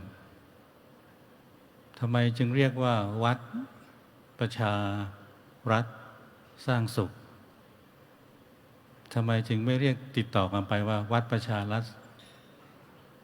ผมเน้นหนักว่าคำว่าวัดก็คือวัดของเราในทางพระศาสนาประชาตัวนี้คือประชาชนที่อยู่ในพื้นที่นั้นๆและคำว่ารัฐก็คือหน่วยงานของรัฐก็ดีเช่นอบต.เป็นต้นและหน่วยงานที่เป็นศูนย์กลางของอุตสาหกรรมต่างๆในเขตพื้นที่นั้นให้3หน่วยงานนี้คือวัดประชาแล้วก็รัฐสร้างสุขสมัยก่อนนี้จะใช้คำว่าวัดสร้างสุขผมก็ไม่เห็นด้วยกับคณะที่ตั้งขึ้นบอกว่าควรจะมีประชาชนด้วยและหน่วยงานของรัฐด้วยเข้ามาร่วมกันเป็น3แกนกลางมาช่วยกันทำวัดของเรานั้นให้เป็นวัดต้นแบบให้เป็นศูนย์รวมแห่งความเจริญให้ประชาชนในพื้นที่นั้นๆได้เข้ามาร่วมมือร่วมใจกันในการที่ช่วยกันทนุบำรุงวัดให้ประชาชนในท้องถิ่นนั้นๆให้ถือว่าเขามีส่วนหนึ่งในการเป็นเจ้าของวัดที่เกิดขึ้นในชุมชนนั้นๆเข้ามาช่วยกันพัฒนาวัดนั้นให้เรียบร้อยตามโครงการที่ว่าเป็นวัดที่สงบร่มรื่นและเป็นที่สัปปายะตามหลักการของ3 ส.ต่างๆนั้นส่วนสำคัญที่สุดก็คือวัดของเรานั้นเป็นแกนกลางผมอยากจะให้พระสงฆ์หรือเจ้าอาวาสที่รับผิดชอบในวัดนั้นๆเป็นศูนย์รวมแห่งความเจริญหรือเป็นศูนย์รวมแห่งคุณธรรมจริยธรรมตราบใดที่พระสงฆ์เรายังเป็นแกนกลางในการที่จะทำรงไว้ซึ่งคุณธรรมจริยธรรมคุณธรรมจริยธรรมนั้นก็จะแผ่ออกไปถึงประชาชนในชุมชนนั้นๆทำให้ชุมชนนั้นๆมีธรรมะประจำใจมีผู้นำทางด้านจิตวิญญาณคือพระเป็นแกนการสำคัญและให้เขาประพฤติปฏิบัติตามหลักธรรมคำสั่งสอนทางพระศาสนาสำหรับพระสงฆ์นั้นก็อยากจะเน้นหนักว่าให้เป็นแกนกลางที่สำคัญไม่ใช่จะเรียนรู้แต่ธรรมะอย่างเดียวเชี่ยวชาญอย่างเดียวไปเผยแผ่อย่างเดียวแต่พระสงฆ์นั้นต้องปฏิบัติรู้แล้วต้องปฏิบัติด้วยเป็นตัวอย่างที่ดีที่งามให้ประชาชนนั้นเขาได้เห็นว่าวัดของเรานั้นมีพระสงฆ์ ที่เพียบพร้อมด้วยคุณธรรมจริยธรรม เป็นผู้นำทางจิตวิญญาณอย่างแท้จริง ให้เขาเมื่อใสศรัทธา เมื่อเขามีศรัทธาความเชื่อ มีศรัทธาความเรื่อมใส มีศรัทธาความเชื่อภาษาท่าความเรื่อมใสแล้ว เขาก็จะเข้ามาวัดมาช่วยกันดูแลวัด พัฒนาวัดและให้เขามีส่วนร่วม ให้เขานึกอยู่ตลอดเวลาว่า วัดนั้นก็คือสมบัติของเขาเหมือนกัน เขาก็ต้องมาดูแลรักษาเหล่านี้เป็นต้น พระเราเป็นผู้เพียงอาศัยวัดดูแลวัด และก็เป็นสถานที่ปฏิบัติธรรม โดยใช้สถานที่นั้นจากแรงศรัทธาของชาวบ้านนั้น ชาวบ้านเขาเริ่มใส เขาก็ทนุบำรุงเราด้วยปัจจัยสี่มีอาหารเครื่องนึ่งห่มที่อยู่อาศัยยารักษาโรคเป็นต้น ตามที่เป็นที่ทราบกันโดยทั่วไป เพราะฉะนั้นผมมุ่งหวังว่าโครงการวัดประชารัฐสร้างสุขนี้ จะเป็นโครงการที่ยั่งยืนต่อไป โดยให้พระสงฆ์นั้นเป็นแกนกลางทั้งด้านความรู้ด้านคุณธรรมจริยธรรม และเป็นแหล่งที่บ่มเพาะคุณธรรมจริยธรรมนั้นให้แพร่หลายออกไปด้วยเช่นเดียวกัน โครงการวัดประชารัฐสร้างสุขนี้เป็นโครงการหนึ่งที่มหาเถรสมาคมเห็นชอบมอบหมายให้ฝ่ายสาธารณูปการดำเนินการ โดยมีผมเป็นประธานอำนวยการอยู่และได้รับความร่วมมือจากคณะกรรมการอำนวยการ มีท่านเจ้าวาดเป็นเขียนเขตเป็นกำลังสำคัญ ในการที่จะผลักดันโครงการนี้ออกไปให้มากขึ้น ให้มีไปทั่วทุกมุมของวัดที่มีในประเทศไทย เมื่อโครงการนี้เจริญไปถึงระดับถึงโครงการถึงขั้นระดับที่ 4 ที่เราปฏิบัติ ตอนนี้ยังอยู่ในขั้นตอนที่ 2 ถ้าเราเจริญต่อไปถึงระดับที่ 4 ผมเชื่อมั่นว่าบ้านเมืองของเรานั้นก็จะสงบสุขร่มเย็น โดยมีวัดเป็นศูนย์รวมเป็นแกนกลาง มีพระสงฆ์เป็นผู้นำด้านคุณธรรมจริยธรรม ผมอยากจะเห็นว่าพระสงฆ์ของเรานั้นมีกำลังที่จะผลักดันคุณธรรมจริยธรรมนี้ให้แพร่หลายออกไป ให้กระจายออกไป ให้ประเทศชาติของเรานั้นเป็นประเทศชาติที่มีคุณธรรมจริยธรรม ผมมองอยู่ผมพูดมาหลายครั้งว่าเขาจัดลำดับประเทศชาติที่ประชาชนมีความสุขและประเทศชาติที่ประชาชนของเขานั้นอยู่กันด้วยความเรียบร้อยดีงามใน10 อันดับของโลกปัจจุบันผมดูมาเกือบ20 ปีก็ยังไม่เห็นประเทศไทยอยู่ในอันดับนั้นก็เลย เพราะฉะนั้นเมื่อเรามีของดีมีหลักคำสอนที่ดี แล้วก็มีผู้นำที่ดีคือพระสงฆ์เนี่ยเราจะทำอย่างไรให้ประเทศชาติของเรานั้นเป็นประเทศชาติที่น่าอยู่เป็นประเทศชาติที่สงบร่มเย็นแล้วผมอยากเห็นอย่างยิ่งว่าอยากจะเห็นวัดของเราทุกวัดให้เป็นหลักเป็นแกนกลางที่เป็นผู้นำอย่างแท้จริงสมัยก่อนเราก็คงจะทราบกันว่าในโบราณนั้นการศึกษาก็ดีในสมัยยุครัชกาลที่ 5ท่านก็อาศัยวัดนี่นะเป็นแหล่งในการที่จะกระจายความรู้ทั่วไปตั้งโรงเรียนประชาบาลขึ้นก็ทำที่วัดเป็นต้น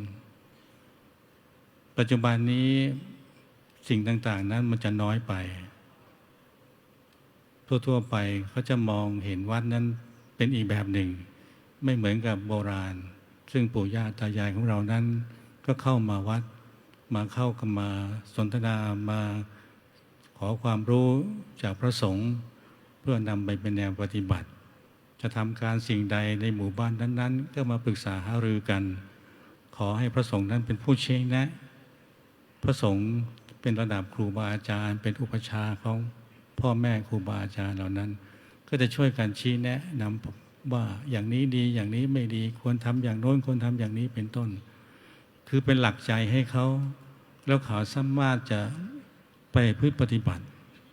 ที่เขาเข้ามาวัดนั้นเพราะเขามีศรัทธาเลื่อมใสอย่างจริงจัง ถือว่าวัดนั้นเป็นผู้นำอย่างแท้จริง ไม่มีสิ่งหนึ่งสิ่งใด ที่จะมาเป็นข้อกังขาเป็นข้อที่ไม่เชื่อใจเขาจะเชื่อพระพูดอะไรนี่จะเชื่อทุกอย่างและนำไปปฏิบัติ ผมอยากจะเห็นสังคมเรานั้นกลับไปเป็นแบบนั้น อยากให้วัดทุกวัดของเรานั้นเป็นศูนย์กลางแห่งด้านคุณธรรมจริยธรรม และให้พระเป็นผู้นำด้านจิตวิญญาณ คือผู้นำว่าเป็นผู้นำแห่งคุณงามความดีได้อย่างแท้จริง เพราะฉะนั้นโครงการวัดประชารัฐสร้างสุขนี้ก็ได้รับความร่วมมือจากหน่วยงานต่างๆ ตามที่ท่านเจ้าคุณได้กล่าวรายงานเมื่อสักครู่นี้ ทุกหน่วยงานที่เข้ามาร่วมกันดำเนินการนั้นก็มาด้วยความเสียสละ และองค์กรต่างๆ ที่จะเป็นองค์กรของเอกชนก็ดี หน่วยงานของรัฐก็ดีนั้นก็มีศรัทธาเข้ามาช่วยดูแลกันผมหวังเป็นอย่างยิ่งว่าโครงการวัดประชารัฐสร้างสุขนี้จะดำเนินการต่อไป และจะเป็นแหล่งหนึ่งที่เกิดบ่มเพาะคุณธรรมจริยธรรมและจะทำให้บ้านเมืองของเรานั้นประสบสุขและมีความเจริญรุ่งเรืองต่อไป ขอให้เจริญด้วยคุณธรรมจริยธรรมเป็นแกนนำเป็นสิ่งสูงสุด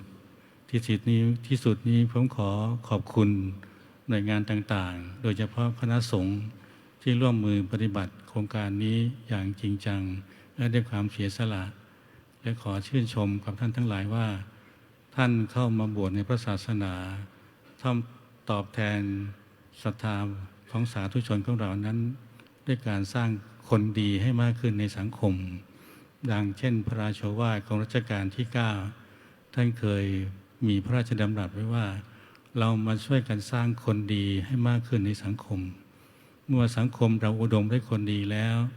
แน่นอนประเทศชาติเราก็จะสงบสุขร่มเย็นเพราะฉะนั้นก็ขอให้วัดทุกวัดเป็นตัวอย่างที่ดีเป็นแบบอย่างที่ดีในสังคมนั้นตลอดไปก็ขอขอบคุณและขออนุโมทนาอีกครั้งหนึ่งไว้ณที่นี้ที่สุดนี้ผมขออวยพรให้ทุกท่านถึงความเจริญงอกงามไพบูรย์ในธรรมะของสมเด็จพระสัมมาสัมพุทธเจ้าขอให้ทุกท่านจงมีสัพพะกำลังในการที่จะพัฒนาโครงการนี้ที่เราเรียกกันโดยติดปากว่าวัดประชารัฐ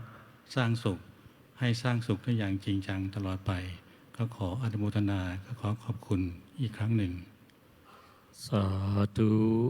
โอกาสนี้พระเดชพระคุณพระธรรมรัตนาพรประธานโครงการขอประธานเมตตาท่านเจ้าพระคุณสมเด็จได้มอบเกียรติบัตรนะครับขอบคุณภาคีความร่วมมือทั้ง18หน่วยงานผู้แทนมหาวิทยาลัยมหาจุฬาลงกรณราชวิทยาลัยเชิญเลยครับกับนิมนต์ครับผู้แทนมหาวิทยาลัยมหามกุฏราชวิทยาลัย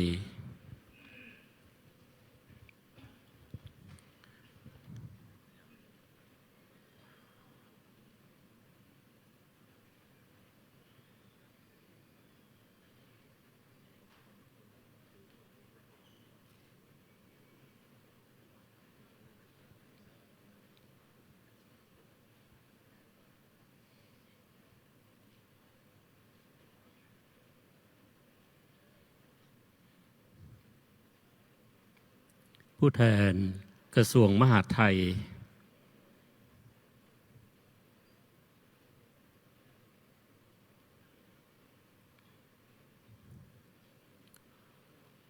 ผู้แทนกระทรวงวัฒนธรรม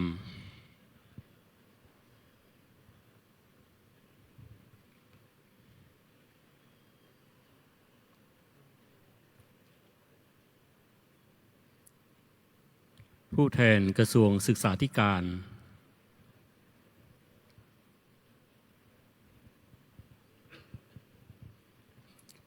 ผู้แทนกระทรวงการพัฒนาสังคมและความมั่นคงของมนุษย์ผู้แทนกระทรวงแรงงานผู้แทนกระทรวงการอุดมศึกษาวิทยาศาสตร์วิจัยและนวัตกรรมผู้แทนกระทรวงสาธารณสุขผู้แทนกรมการปกครอง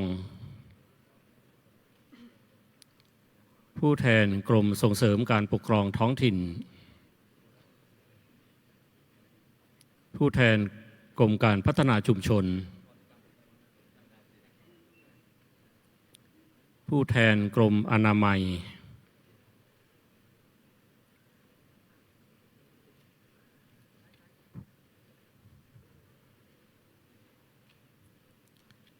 ผู้แทนกรมการศาสนา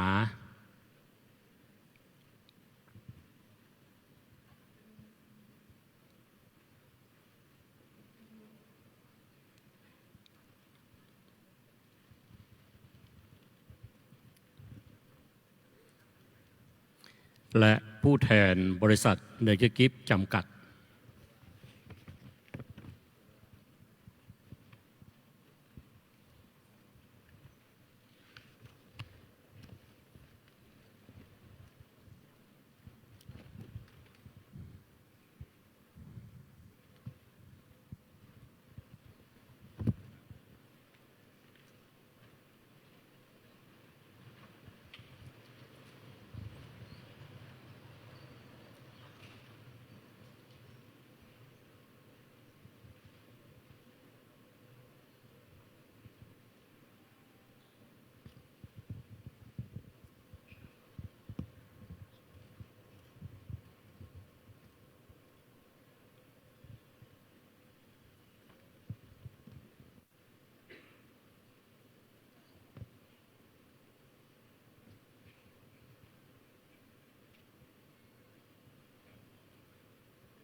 กลับต้องกราบขอบพระคุณในเมตตาท่านเจ้าพระคุณสมเด็จพระมหาวีระวงศ์นะครับได้เป็นขวัญกำลังใจให้แด่วัดต้นแบบทั้งระดับหนทั้ง18วัดและก็วัดต้นแบบระดับจังหวัด119วัดและก็ได้เมตตามอบเกียรติบัตร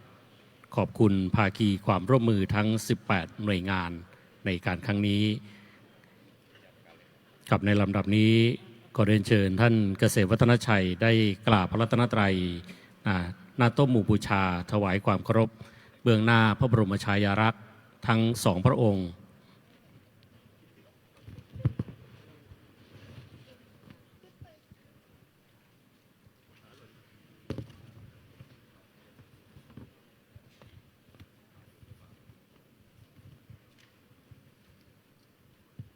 ขอเรียนเชิญท่านผู้มีเกียรติที่เคารพนะครับในส่วนของคฤหัสถ์ได้โปรดลุกขึ้นยืนเพื่อที่จะได้ถวายความเคารพพระบรมฉายาลักษณ์ทั้งสองพระองค์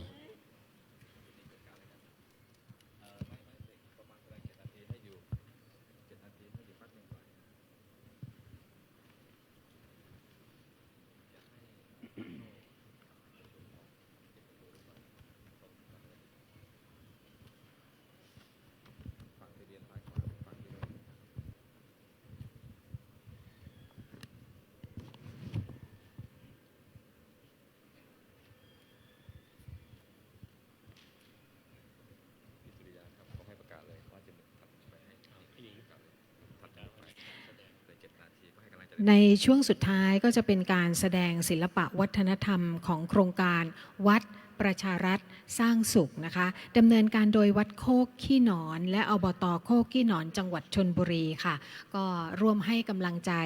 เยาวชนนะคะจาก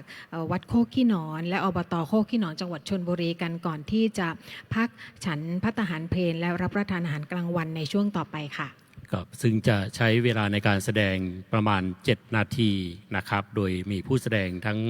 13คนซึ่งจะได้นำเสนอการแสดงวัฒนธรรมของโครงการวัดประชารัฐสร้างสุข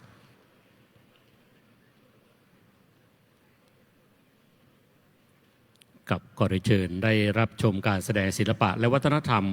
ของโครงการวัดประชารัฐสร้างสุขโดยวัดโคกขี้หนอนและอบตโคกขี้หนอนจังหวัดชลบุรีครับ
วัดวา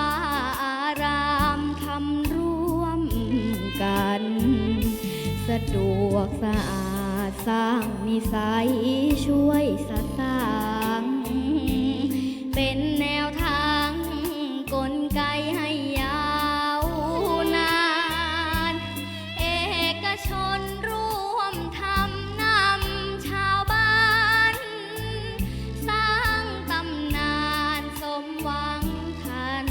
ตั้งใจท่านเจ้าประคุณสมเด็จพระมหาวีระวงศ์ท่านประสงค์ประชาให้สุขสันต์ราชการสุขใจไปทั่วกัน ในปฏิฐานวัดกับบ้านโครงการร่วมกันข้าราชการกับชาวบ้านสุขใจยิ่ง มีทุกสิ่งประชาช่างสุขสันต์มาที่วัดรวมโครงการหาสอกันวัดประชารัฐนั้นสร้างสุขสุขจริงสุขจริงวัดประชารัฐสร้างสุขสุขจริงสุขจริง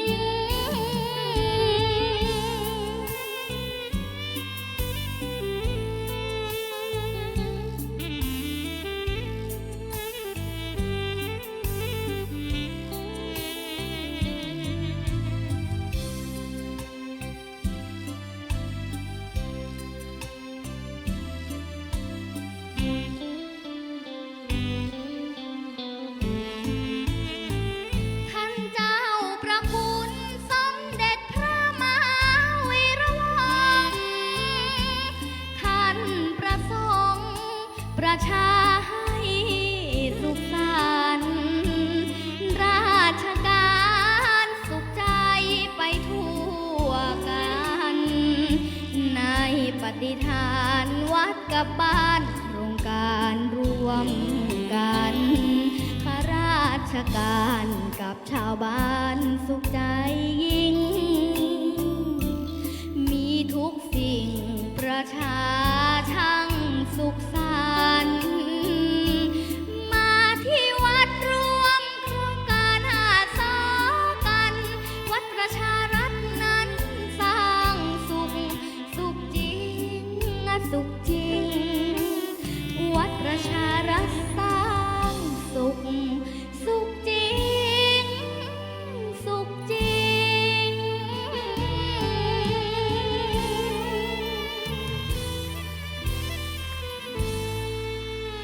โอ้โห สุดยอดนะครับ เดี๋ยวนักแสดงรออยู่ด้านหน้าก่อนนะครับ รออยู่ด้านหน้าก่อน ค่ะ ในโอกาสนี้นะคะเป็นขวัญกำลังใจแก่เด็กๆนะคะ ก็ขอกราบเรียนเชิญท่านองคมนตรี ท่านเกษมวัฒนชัยได้มอบของที่ระลึกแก่น้องๆนะคะ ซึ่งซักซ้อมกันมาเป็นอย่างดีเลยนะคะ แล้วก็สวยงามมากๆ นี่เป็นเพียงส่วนหนึ่งของผลงานของโครงการวัดประชารัฐสร้างสุขเท่านั้นเองนะคะ แต่ว่าทั่วประเทศแล้วยังมีการแสดงแล้วก็ผลงานของเยาวชนของชาติเราอีกหลากหลายรูปแบบนะคะ ซึ่งบางส่วนเราก็จะได้ชมในงานนี้ค่ะ ครับท่านสามารถไปเยี่ยมชมนิทรรศการนะครับตามบูธต่างๆ ซึ่งได้จัดแสดงไม่ว่าจะเป็นโครงการวัดประชารัฐสร้างสุข โครงการอบต.หรือหมู่บ้านรักษาศีล 5นะครับ ขอเสียงปรบมือเป็นกำลังใจให้กับน้องๆอีกครั้งหนึ่งนะคะ นี่เป็นเพียงส่วนหนึ่งเท่านั้นของผลงานนะคะ และนี่ก็คือทั้งหมดของกิจกรรมในช่วงครึ่งวันเช้า วันแรกของงานสืบสารงานพ่อต่อยอดทุนเล่าเรียนหลวงสำหรับพระสงฆ์ไทยค่ะ กับผมขออนุญาตถวายถึงสถานที่ฉันภัตตาหารเพลนะครับพระมหาเถระนิมนต์ทางด้านซ้ายมือของพระคุณท่านนะครับ คือด้านทิศตะวันตกของหอประชุม มีจำนวนทั้งสิ้น 25 โต๊ะด้วยกันนะครับ พร้อมด้วยพระคณะทำงานส่วนอื่นๆนะครับมีเจ้าหน้าที่นำไปยังโดมหอฉันที่อยู่ด้านทิศตะวันออกของอาคารหอประชุมพุทธมณฑล และก็ขอเรียนเชิญ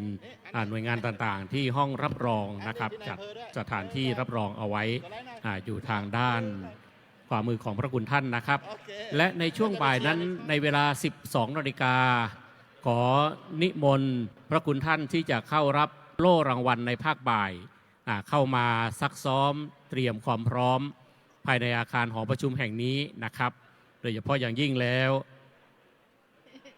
ท่านที่จะเข้ารับรางวัลในภาคบ่ายนะครับตลอดทั้งโล่รางวัลประกาศเกียรติคุณในส่วนของ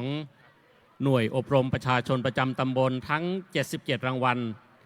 ตลอดทั้งพระธรรมจาริกรางวัลในนามมหาวิทยาลัยมหาจุฬาลงกรณราชวิทยาลัยมหาวิทยาลัยมหามกุฏราชวิทยาลัยสำนักงานแม่กองบารีสนามหลวงนะครับที่จะเข้ารับรางวัลจากท่านเจ้าพระคุณสมเด็จพระมหาธีราจารย์ซึ่งจะได้เมตตาเป็นประธานสงฆ์ในช่วงภาคบ่ายวันนี้ขอนิมนต์เข้ามาภายในห้องประชุมแห่งนี้ในเวลา 12 นาฬิกาด้วยนะครับ 12 นาฬิกานะคะก็ขอนิมนต์แล้วก็เรียนเชิญท่านผู้มีเกียรติที่จะเข้าร่วมกิจกรรมสำหรับช่วงบ่ายนะคะนี่เป็นเพียงวันแรกเท่านั้นนะคะก็คืองานสืบสารงานพ่อต่อยอดทุนเล่าเรียนหลวงสำหรับพระสงฆ์จริงๆแล้วตอนบ่ายก็ยังคงมีกิจกรรมอีกมากที่สุดมีได้ของพระบาทสมเด็จพระเจ้าอยู่หัวนะคะที่พระองค์